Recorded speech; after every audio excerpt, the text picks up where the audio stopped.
Friends, ఈరోజు మీకు నేను బీరకాయతో పెసరట్టు చూపిస్తాను. ఒక్క బీరకాయ తీసుకున్నాను. ఇగో ఈ చిన్న కప్పు, సగం కప్పు నానబెడితే ఇంత అయింది. ఒక చిన్న కప్పు బియ్యపిండి, జీలకర్ర, ఇందులో ఉప్పు, పసుపు వేసాను. ఒక బీరకాయ, కొంచెం కరివేపాకు, ఇవన్నీ కలిపి గ్రైండ్ చేసుకోవాలి. ముందు ఇవన్నీ వేసి గ్రైండ్ చేసుకోవాలి. అంటే ఒక్కటే ఒక బీరకాయ ఉండి కొంచెం చిన్న క్యాబేజ్ ముక్క, ఒక క్యారెట్ ఇలా ఉన్నప్పుడు ఇలా వెరైటీగా చేసుకుంటే బాగుంటుంది. ఇవన్నీ వేసి గ్రైండ్ చేద్దాం. ఫ్రెండ్స్, ఇలా చేసుకున్నాక ఇది ఇందులో పోసుకోవాలి.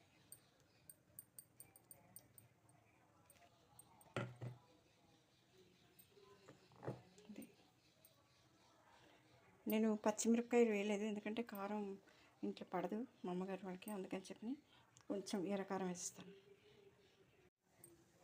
ఫ్రెండ్స్, చూడండి, ఇది కొంచెం ఎర్రకారం వేసానన్నాను కదా.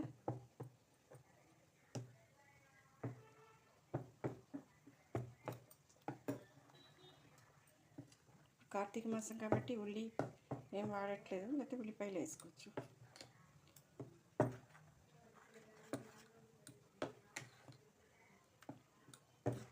ఇది మరీ పలచగా ఉంటే బీరకాయ మెత్తగా ఉంటుంది కదా, జ్యూస్ లాగా, అందుకని మరీ ఉంటే రాదు. అందుకని ముందు కొంచెం చిన్నగా వేసిన.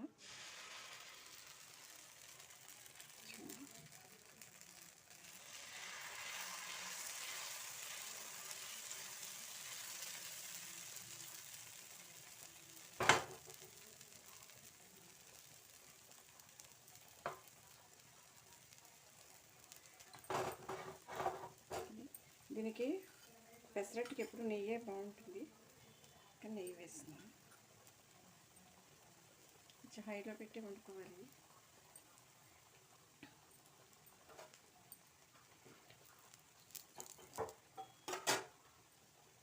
పాపం పెద్దవాళ్ళు పిల్లల్ని పెంచేటప్పుడు వాళ్ళు ఏమీ తినరు. వాళ్ళు అన్నీ త్యాగం చేసి పిల్లల్ని పెంచుతారు.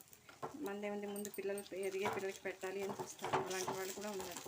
అంచేత వాళ్ళు అలా చేయడంలో ఏమి అన్నీ మిస్ అవుతారు. అందుకని వాళ్ళకి మనం కొంచెం అన్నీ నేర్చుకున్నాక, మనం కొంచెం ఎదిగాక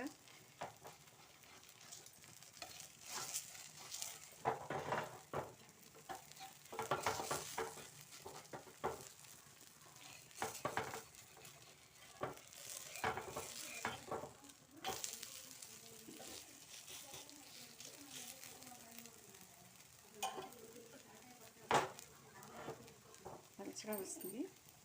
కొంచెం దీనికి అసలు ఏ చట్నీ అక్కర్లేదు.